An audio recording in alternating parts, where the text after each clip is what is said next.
Bom dia para quem é de dia e boa noite para quem é de noite. Eu sou João Batista e neste programa eu vou fazer um resumo das 9 palestras que eu fiz a respeito do projeto Eldridge, para que fique uma síntese.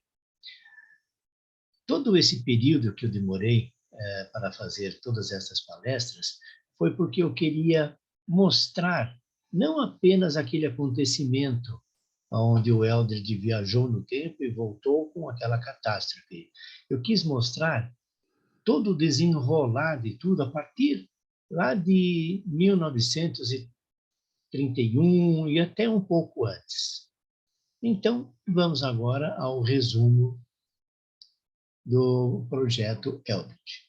O projeto Eldridge, ou Filadélfia, Eldridge foi o nome do destroyer que onde foi efetuado o principal teste de invisibilidade. Bom, o projeto Filadélfia teve a sua gênesis em 1931 e 32, sendo que os seus três principais envolvidos foram o Dr. Nikola Tesla, que muitos já conhecem, o Dr. John Hutchinson, da Universidade de Chicago, e o Dr. Kirchenauer, que é um físico austríaco do corpo docente da Universidade de Chicago. Bom, todo este conjunto de informações que eu estou apresentando, eles foram coletados na Conferência da MOFON em 13 de janeiro de 1990, onde o senhor Alfred Bielek, que foi uma das pessoas que estava no experimento do Eldridge, ou no experimento Filadélfia, participou deste evento e fez, então, em 1990, uma conferência a respeito disto.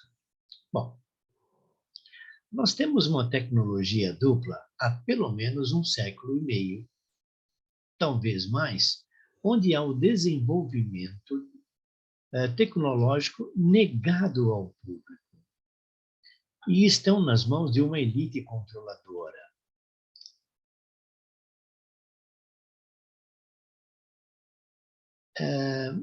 Esta base tecnológica já vem, então, desde 1800 ou ainda antes. Eles escondem isso de toda a população. Isso não foi liberado naquela época e não foi liberado até o momento. Se você possui os meios para fazer certas coisas, como, por exemplo, viajar no tempo, desenvolver novos sistemas de energia, novos sistemas de comunicação e viajar para outros planetas, e você encerrar estes desenvolvimentos dentro de um pequeno grupo, você pode controlar o planeta e a nossa humanidade. Se você impedir que o restante do público saiba o que está acontecendo, você pode controlá-lo de dentro deste grupo. Bom, quanto ao Sr. Tesla, em 1899, fez alguns anúncios para a imprensa. E um deles foi que tinha estado em contato com pessoas de fora do planeta. Como ele os chamava? Ou ETs, como nós conhecemos nos dias de hoje. A imprensa tomou nota de tudo, e os seus colegas cientistas viram aquilo com muito desagrado, pois não era um assunto popular. Eles pensavam que fosse um pouco biruta, mas ele manteve sempre suas declarações. Bom, outra pessoa que se uniu a este experimento foi o Dr. John von Neumann. Ele se graduou em matemática e, tendo seu PhD em matemática em 1925, von Neumann era muito interessante. Era um matemático teórico e um crânio, e sabia como aplicar a teoria pura. Einstein não sabia, e isso é muito importante. Bom, nós temos também o senhor David Hilbert, que é doutor em matemática e considerado na Europa como o matemático de maior projeção. Ele estava no círculo de contatos do Dr. von Neumann. Hilbert é conhecido por ter desenvolvido uma exótica forma de matemática chamada espaço Hilbert, e foi o primeiro homem a definir matematicamente as realidades múltiplas e os espaços múltiplos, e o significado disto em termos matemáticos. Ele traçou o caminho para o que veio a se tornar o experimento Filadélfia. Bom, outras pessoas tornaram-se importantes para este projeto, e por volta de 1934, eles mudaram o projeto para um instituto, e o Dr. Nikola Tesla entra aqui. O instituto era o Instituto de Estudos Avançados de Princeton. O instituto não era parte do sistema da universidade, nem de Princeton. Ele ficava na sua área, mas era uma entidade independente. Fundado em 1933, sobre os auspícios de quem ou para qual propósito, não poderia realmente dizer. Temos também um participante ilustre, o senhor Albert Einstein, sendo que a sua história é bem conhecida, e ele se uniu à equipe também em 1933. Bom, neste mesmo ano, em 1933, o senhor Roosevelt tornou-se presidente dos Estados Unidos e chamou o seu velho amigo, o senhor Nikola Tesla, para ir até Washington e perguntou-lhe: "Você gostaria de fazer mais algum trabalho para o governo?" E o senhor Tesla disse: "Claro." Então Roosevelt lhe disse: "Nós temos um projeto para você." E ele então iria se tornar o diretor do futuro projeto Filadélfia. Bom, nós tivemos um primeiro teste em 1936. E neste ano houve então este teste, e isto teve um sucesso moderado. Teve como resultado uma invisibilidade parcial. Porém, eram bastante para encorajá-los e mostrar-lhes que estavam no caminho certo. A Marinha ficou muito interessada, e esse interesse começou já em 1931, o que fez aparecer algum dinheiro para a pesquisa. Porém, em 1936, eles forneceram mais, e o projeto se expandiu. Bom, nós tivemos um segundo teste em 1940. No caso de teste de 1936, eles tiveram um grau moderado de sucesso, e a intenção era reproduzir um campo de invisibilidade em volta de um objeto. E então eles seguiram trabalhando, e em 1940, eles conseguiram seu primeiro sucesso real sob a direção do senhor Nikola Tesla, num estaleiro da Marinha em Brooklyn, num pequeno navio, sem ninguém a bordo. O equipamento especial foi colocado no navio, ele foi energizado a partir de outros dois navios, um de cada lado, que supriam a energia através de cabos de força. Foi um sucesso completo. O pequeno navio tornou-se invisível. Não havia ninguém a bordo, porque isso seria feito mais tarde. Aquilo foi declarado como um sucesso. A Marinha, então, liberou enormes montantes de dinheiro para esta pesquisa.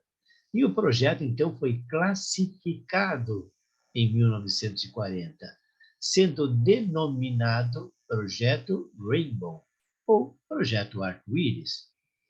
E as coisas começaram a engrenar a partir deste ponto.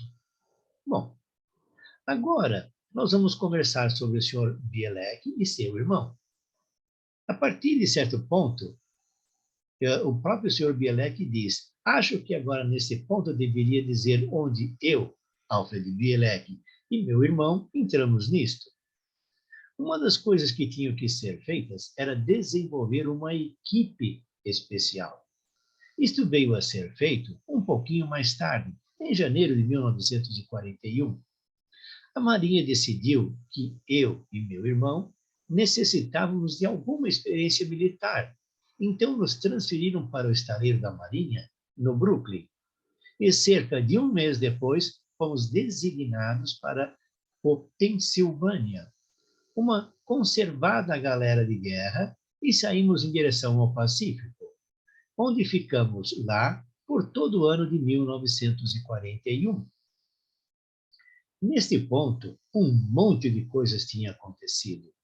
O senhor Nicholas Tesla tinha conseguido um navio de guerra através de um amigo, eu creio que era o senhor Franklin Delano Roosevelt, que estava na Casa Branca. E ele disse: você pode ter esse navio, vá em frente, torne-o invisível. Havia uma plena confiança que ele poderia fazer e prosseguiu com a construção do maquinário. Os campos de radiofrequência, sincronizados com frequências especiais e com uma modulação de formas de onda desenvolvidas pelo senhor Nikola Tesla, iriam produzir o campo de invisibilidade. Durante aquele período, o senhor Tesla conseguiu mais informações. Olhe só, possivelmente com os extraterrestres que mantinham contato com ele. E o senhor Nicholas Tesla foi até a Marinha e disse: nós teremos problemas. Iremos ter um problema realmente sério. Não poderão gerar a quantidade de energia necessária para fazer um navio desaparecer sem ter efeitos sobre os tripulantes. E eu preciso de mais tempo para desenvolver contramedidas para evitar que o pessoal sofra danos. Porém, Maria disse: você não pode. Você tem um prazo final. Há uma guerra em andamento. Faça isto funcionar.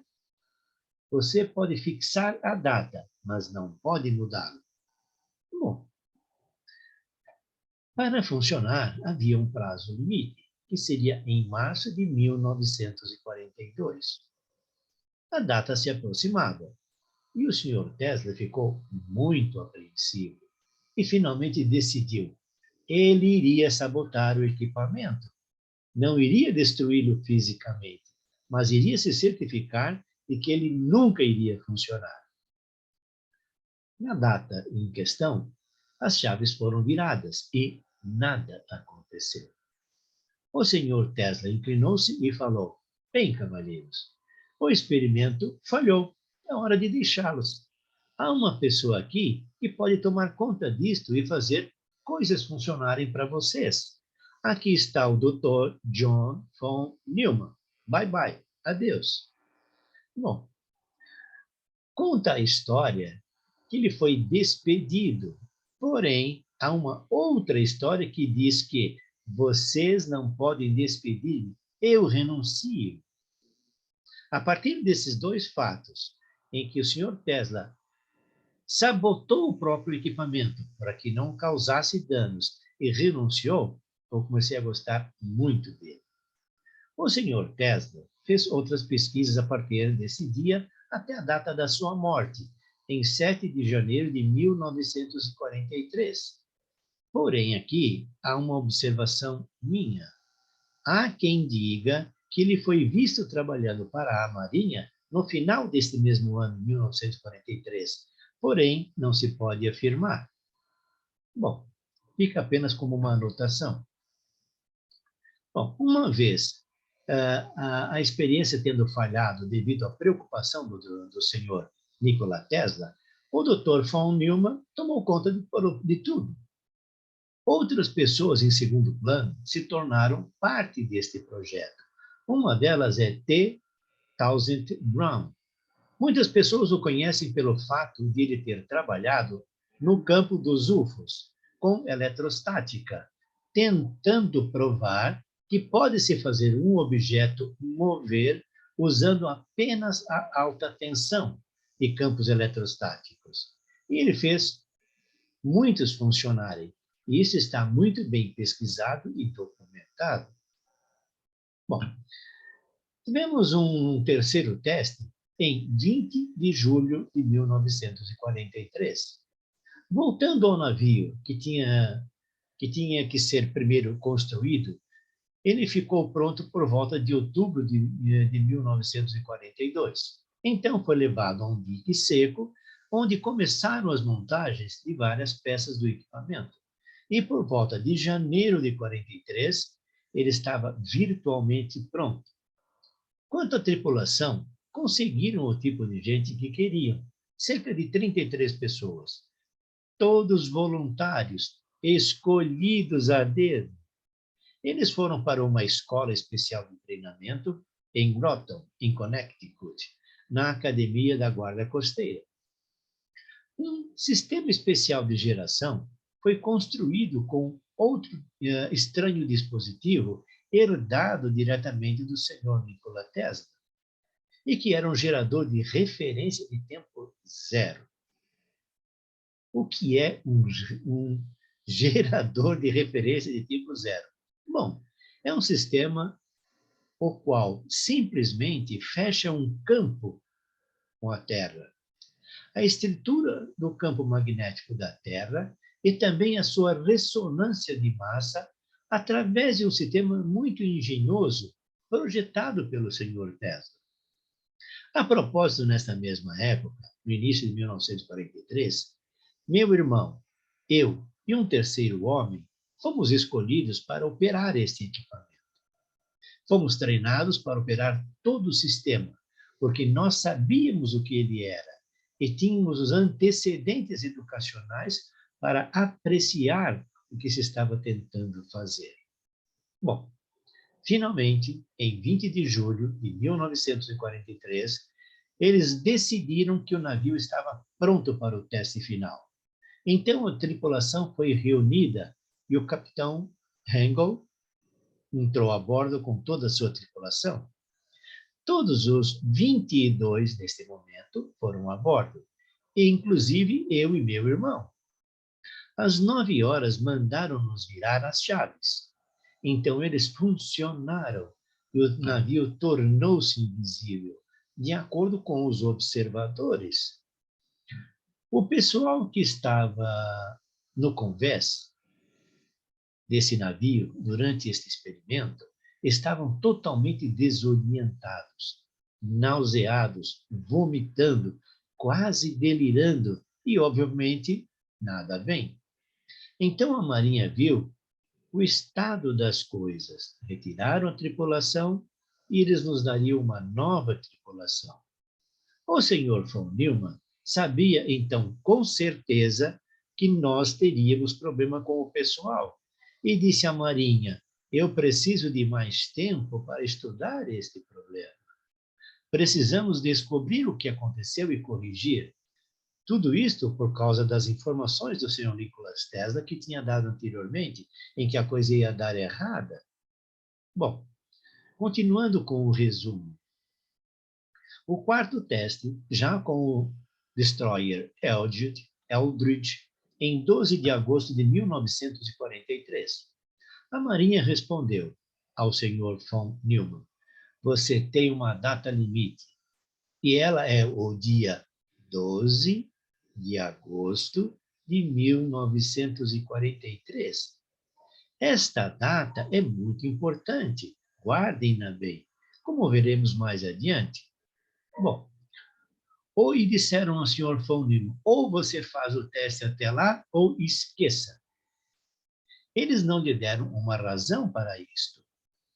E, finalmente, ele descobriu, através de uma cadeia de comando, que ele viera da CNO, ou seja, do chefe de operações navais, Chief of Naval Operations, o que ele achou algo peculiar. Bom, ele não se preocupava com os detalhes de um projeto de engenharia realizado no estaleiro de Filadélfia. E eu vou dizer-lhes, se há um projeto de engenharia de alguma espécie, então alguma coisa está acontecendo. Ele provavelmente veio de um nível ainda maior, lá de cima.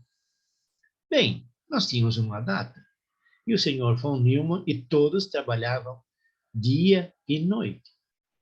E chegou a data fatal, 12 de agosto de 1943. Bem, voltamos outra vez ao porto. Então, nós fomos para a base e as ordens vieram para baixar as chaves, para ligar o equipamento. Por cerca de 60 a 70 segundos, tudo parecia bem. Eles tinham a sua invisibilidade ao radar. Você ainda podia ver o navio, o seu contorno, o calado do navio sobre a água. Então houve um relâmpago azul e o navio desapareceu totalmente. Ele se escafedeu. Nesse momento, o senhor von Neumann entrou em pânico. O navio desapareceu completamente. Eles não sabiam o que tinha acontecido com ele. Cerca de 4 horas mais tarde, o navio reapareceu no porto, no mesmo lugar onde ele estava. Eles enviaram uma equipe em uma lancha, porque não tinham respostas de sinais de rádio, e tiveram as indicações de que alguma coisa estava seriamente errada. Encontraram o seguinte: 2 homens embutidos no ácido convexo, 2 homens embutidos no anteparo, e um quinto homem estava com a mão embutida no ácido anteparo, porém ele estava vivo. Eles cortaram a sua mão e lhe deram uma mão artificial. Pessoas andando de um lado para o outro completamente malucos, realmente insanos, fora de si. Pessoas que apareciam e desapareciam. Alguns estavam em chamas. Se você se lembra da história bíblica acerca do arbusto ardente que queimava sem se consumir, alguns homens estavam exatamente assim. Todos estavam seriamente desorientados. As únicas pessoas que escaparam a esta desorientação foram os que estavam sob o convés, lá na sala de máquinas, onde estavam os geradores, aqueles que ligavam os geradores, que incluía a mim, Alfred Bielek, e ao meu irmão. E aqui entra a parte mais interessante da história. Nós temos, então, a viagem no tempo de Bielek e seu irmão. Nós saltamos sobre a amurada do navio, esperando cair na água. Porém, ao invés disto, nós caímos em 1983, exatamente no dia 12 de agosto de 1983. Lembrem que agora há pouco eu disse para gravarem bem esta data.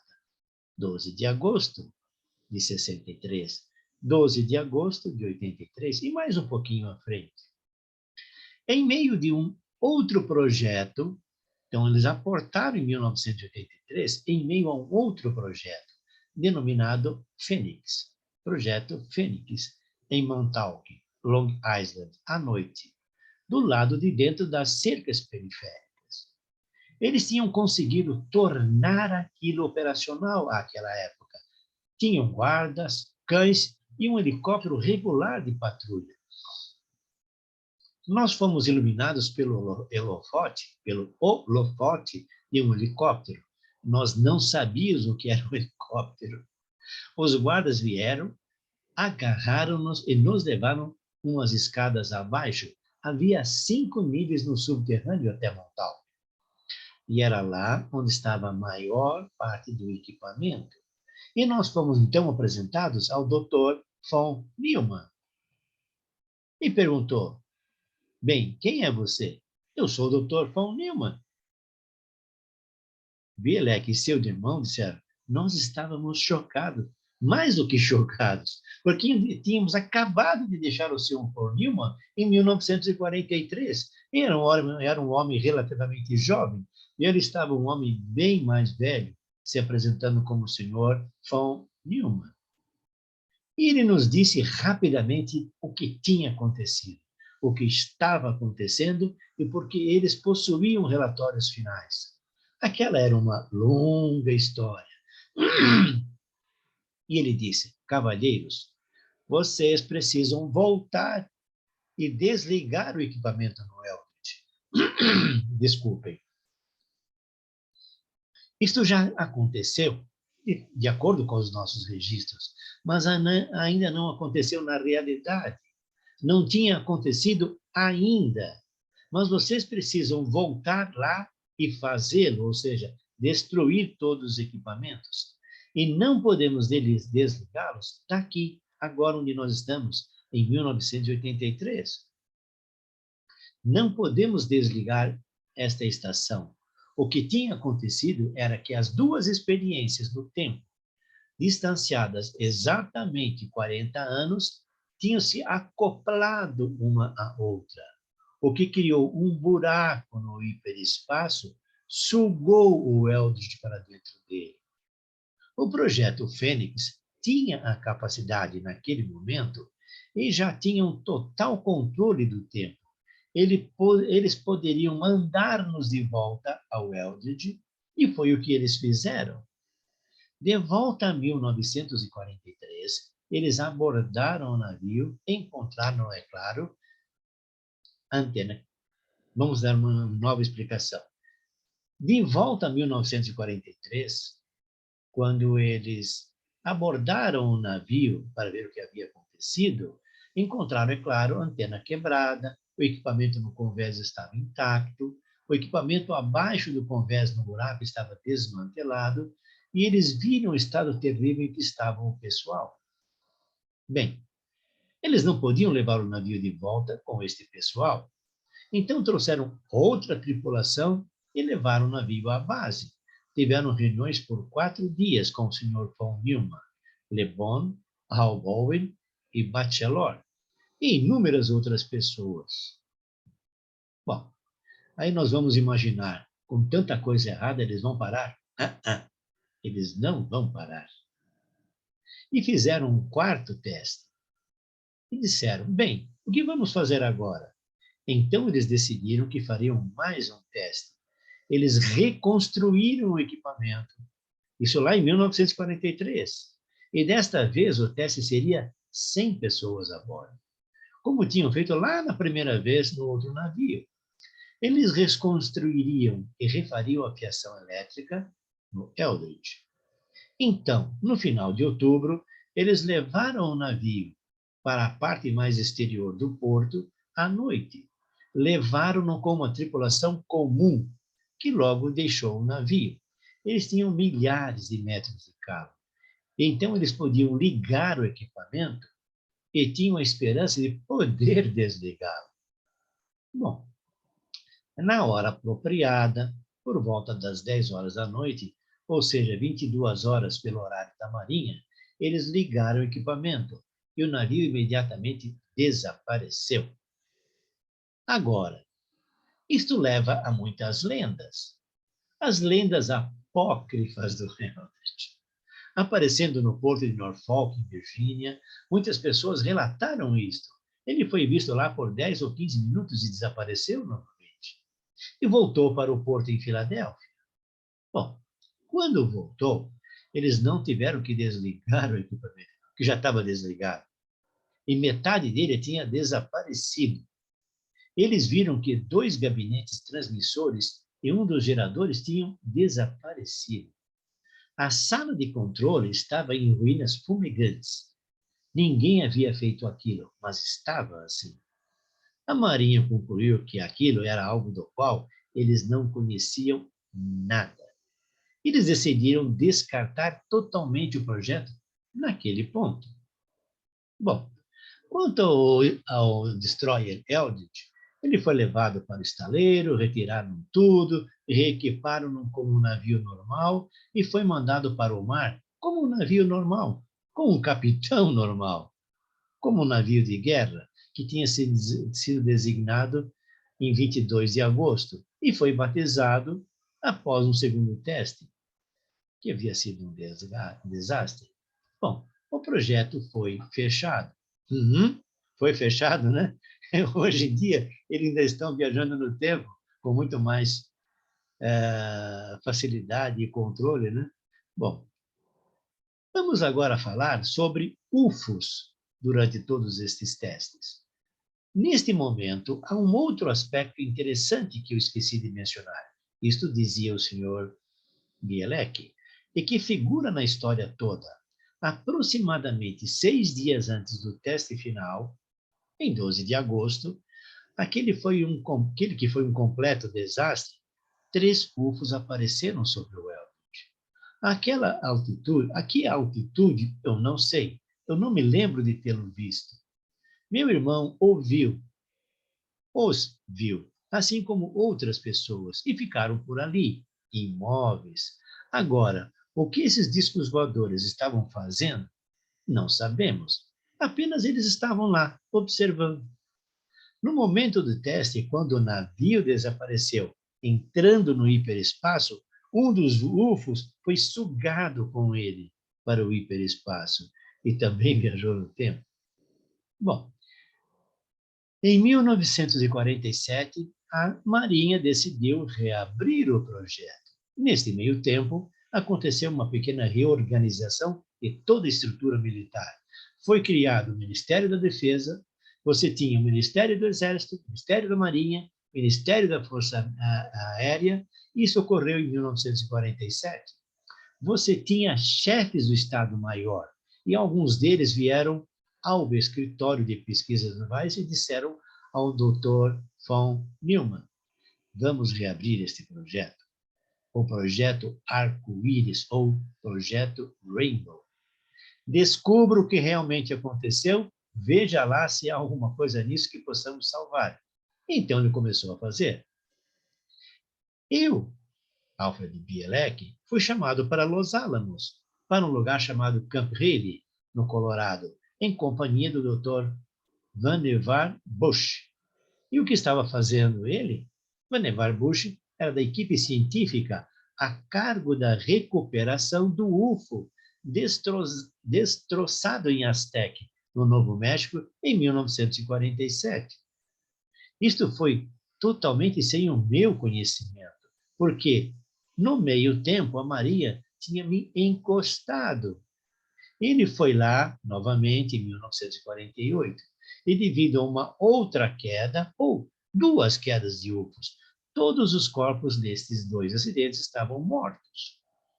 Em 1949, houve uma queda de um UFO que ficou mais ou menos intacto. Eles recuperaram um tripulante vivo. Ele foi chamado de EBE-1 e foi encontrado vagando pelos campos. Eles o capturaram, cuidaram dele e tentaram descobrir o que o fazia funcionar. Bom, quanto ao navio, voltou ao seu ponto de referência devido ao gerador de tempo zero.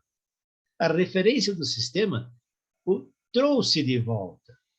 Os humanos nascem e, ao tempo da sua concepção, com suas próprias chaves de tempo. Nós não moramos num universo com 3 dimensões. Nós moramos num universo com 5 dimensões. A quarta e a quinta dimensões são o tempo. A quarta dimensão, claro, tem sido frequentemente mencionada por Einstein e por outros. O conceito da quinta dimensão apareceu em 1931, em um livro de P.D. Auspinski, ou Auspinski, não sei exatamente a pronúncia. O nome era Tertium Organum, um novo modelo do universo. Ele falava de 5 dimensões em nossa realidade. Ele chamava a quarta dimensão de tempo e nunca veio dar nome à quinta dimensão. Porém, o Sr. von Neumann percebeu, como é sabido hoje por alguns físicos, que a quinta dimensão também é o tempo. É um rotator, é um vetor que gira em volta do primeiro vetor primário, o qual indica o fluxo e a direção do tempo. O fluxo é imaterial. Podemos dizer que ele está se movendo para frente no tempo, e isso devido ao seu aspecto, é a nossa referência. Nós não sentimos o tempo, mas ele flui a uma razão razoavelmente estável, e este outro vetor girando à sua volta. Bom, contudo, a cada pessoa, no tempo da sua concepção, como eu comentei acima, é dado um conjunto de chaves para o ponto no tempo ao qual aquele indivíduo está ligado pela sua concepção, de forma que aquele indivíduo flui com o tempo e ele nasce e vive em uma vida que está ligada a cada coisa em volta dele. Tudo o que ele vem a conhecer, todos os seus amigos, família, escola ou o que seja, ele não desliza nem para a frente e nem para trás, desde este ponto de referência do tempo, que é usado para ele. Assim é normalmente. Porém, no caso do experimento do Eldridge, a potência era tão gigantesca que rompeu a referência temporal daqueles indivíduos que estavam diretamente expostos aos campos eletromagnéticos. Ou seja, os que estavam sobre o convés. Eles perderam a sua referência temporal, quebraram a sua chave do tempo. A Marinha jamais irá admitir que este experimento aconteceu. Em todo caso, o Sr. von Neumann fez o seu dever de casa, percebendo que ele precisava de um computador para resolver estes problemas relacionados ao pessoal. Então ele voltou à prancheta e, como se diz, para o instituto. Ele desenvolveu o primeiro computador completamente eletrônico. Naquela época, não havia computadores eletrônicos. Von Neumann é o pai dos modernos computadores eletrônicos.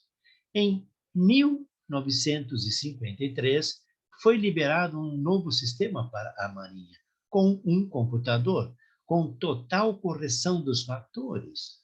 Mas eles conduziram outro teste com um navio diferente, uma tripulação diferente, com um sucesso total. Nenhum efeito colateral. Isso é engraçado, ninguém fala. Eles só falam do projeto lá do Eldridge, que aconteceu em 1943, e foi um desastre total. Ninguém comenta muito a respeito deste novo teste, que foi um sucesso completo. A Marinha ficou exultante. Claro, a guerra já tinha acabado, mas eles imediatamente classificaram esse projeto. Desistiram do nome Projeto Arco-Íris e o reclassificaram novamente como Projeto Fênix. Há outro elemento bom envolvido nisto. Se o experimento não tivesse sido conduzido em 12 de agosto de 1943, se ele tivesse acontecido no dia 10 ou no dia 14 de agosto, ou se fosse o caso, em julho, consideravelmente mais cedo, ou tivesse sido ainda adiado, digamos para setembro, nós nunca teríamos ficado presos ao projeto Fênix. Por quê? Porque há um ponto fundamental aqui envolvido. Não somente sobre os homens que não são somente os homens, os seres humanos que possuem biocampos. Isso está muito bem documentado hoje. Eles começam no nascimento, mas o planeta Terra tem o seu próprio conjunto de biocampos. Isto foi descoberto bem recentemente, aproximadamente uma década atrás. Quando ele fala uma década atrás, é nos anos 1980. Quando 4 deles, eles atingem o pico máximo a cada 20 anos, ou seja, os biocampos da Terra, 4 destes biocampos atingem o pico máximo a cada 20 anos. Quais são esses anos? Alguém pode me dizer? Adivinhe! 12 de agosto de 1943, de 1963, de 1983. Vocês podem ir para frente ou para trás, sempre 20 anos. E aqui vem uma observação minha. Outra data pode ter ocorrido em 2003. E uma nova data deverá ocorrer em 2023. Ou seja, no ano que vem, em 12 de agosto de 2023. Fiquem atentos. Pode ser que não aconteça nada para a maioria da população, para nós réis mortais, mas para o meio científico, isso será tenebroso. Isso será muito edificante. Bom, continuando. Isto cria um conjunto de condições muito estranhas no planeta Terra, onde há um pico de energia e um pico de energias magnéticas e a capacidade de acoplamento. E foi isso que aconteceu devido à culminação das datas dos dois experimentos, em 12 de agosto de 1943, e a subida ao máximo dos biocampos da Terra neste momento. As energias foram suficientes para criar um campo no hiperespaço e um acoplamento que de outra forma não teria maneira de ter ocorrido. E o Eldridge deslizou para dentro dele, junto com aquele UFO. Agora vem uma observação minha. O pessoal que exigiu que o Sr. von Neumann executasse o procedimento, o experimento, exatamente no dia 12 de agosto de 1943, sabia disso. Eles já sabiam disso desde 1800, ou talvez até um pouquinho antes, onde eles agruparam tudo isso dentro de um pequeno conjunto de pessoas para, então, nos controlar. Bom, terminada a minha observação, bom, tudo isso está registrado nos documentos da Marinha, nos arquivos da Marinha. Eles não os perderam. Eu sei que eles existem. Eu sei de gente que teve acesso a eles, e é por isso que eu sei que eles existem. Eles não querem liberar a história. Eles não querem liberar ao público até hoje. Saiba quanto são desastrosos. Sabiam quanto foi desastroso tudo aquilo. O senhor von Neumann não está morto. Isso lá em 1990, quando o senhor Bielek fez a exposição na MUFON. Ele está vivo nesta data. A Marinha e os registros oficiais do governo dizem que ele morreu em 1957. Nananina, não. Hoje, em 1990, em 13 de janeiro, durante a palestra da MUFON, ele está vivo. Eles precisavam dele por perto. Eles o conservaram no projeto e foi o diretor do projeto Fênix até 1977. Bom, se ele foi diretor do projeto Fênix até 1977, não morreu em 1957. Bom, quando ele desenvolveu, então, uma muito pronunciada personalidade separada, talvez de nome esquizofrenia, o que se tornou pior com o tempo. Bom, eu peço que os senhores e senhoras tenham gostado deste tema, que foi apresentado em 10 partes, sendo esta a parte final. E gostaria de ver os comentários com relação ao experimento de Filadélfia, sobre os UFOs, sobre a viagem no tempo, aqui nos nossos comentários. Por favor, comentam. E não se esqueçam que uma nova data irá ocorrer em 2023, ou seja, no ano que vem, em 12 de agosto de 2023. Eu sou João Batista. Que Deus abençoe a todos e a todas. Ah, por favor, não se esqueçam de clicar naquele breguetinho do gostei, caso tenham gostado de toda esta minha apresentação. Namastê, fiquem com Deus, todos e todas.